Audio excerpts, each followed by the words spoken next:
Do you have advice for young people? Take on some responsibility. Do something for other people. You're doing something for yourself while you're doing that, even if you don't know it, for sure, because you're a community across time. Find something to serve. Somebody to help. Someone to help. To solve. Find a job. Do your best with the customers. Don't be above your job. You're going to get an entry-level job when you're a kid. Well, what else would you want? You want to be the boss? What do you know? You don't know anything.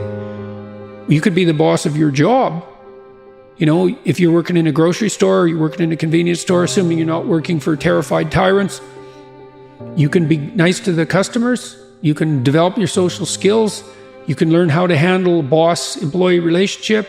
You can be there 15 minutes early and leave 15 minutes late. Like, you can learn in an entry-level job, man. And I'll tell you, if you take an entry-level job and you learn, and it's a reasonably decent place, you will not be in an entry-level job for long.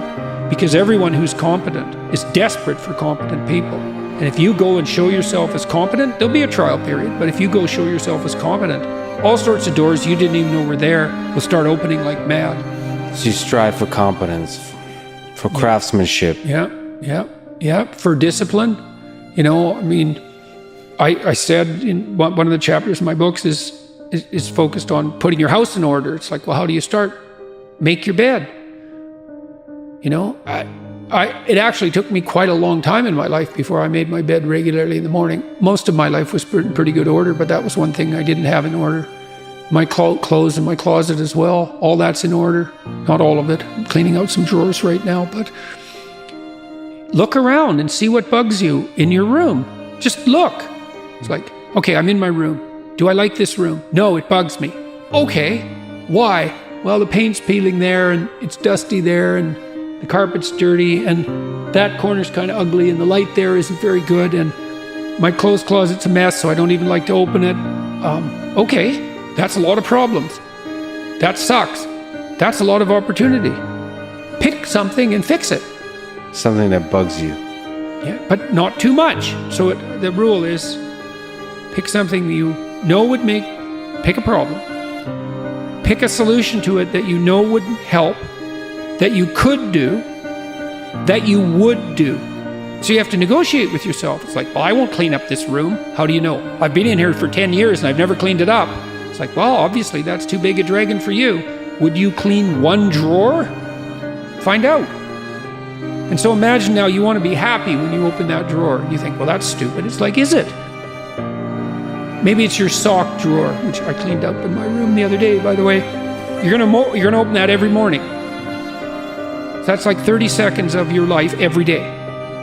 Okay, so that's 3 minutes a week. That's 12 minutes a month. That's 2 hours a year. So maybe your life is made out of, you got 16 hours a day. So you got 200 5-minute chunks, and they repeat. A lot of them repeat. So if you get every one of those right, they're trivial, right? Who cares what my sock drawer looks like? It's there. Fair enough, man, but that's your life. The things you repeat every day. The mundane things. Think, I could get all those mundane things right. That's the game rules. It's like, now all the mundane is in place. Now you can play, because all the mundane's in place. And this is actually true. So with children, imagine you want your children to play. Well, play is very fragile neurologically. Any competing motivation or emotion will suppress play. So everything has to be in order. Everything has to be a walled garden before the children will play. That's a good way of thinking about it. So you put everything in order and you think, oh my God, now I'm tyrannized by this order. It's like, no, you aren't, not if it's voluntary. And then the order is the precondition for the freedom. And so then all of a sudden you get all these things in order. It's like, oh, look at this, I've got some room to play here. And then maybe you're not depressed.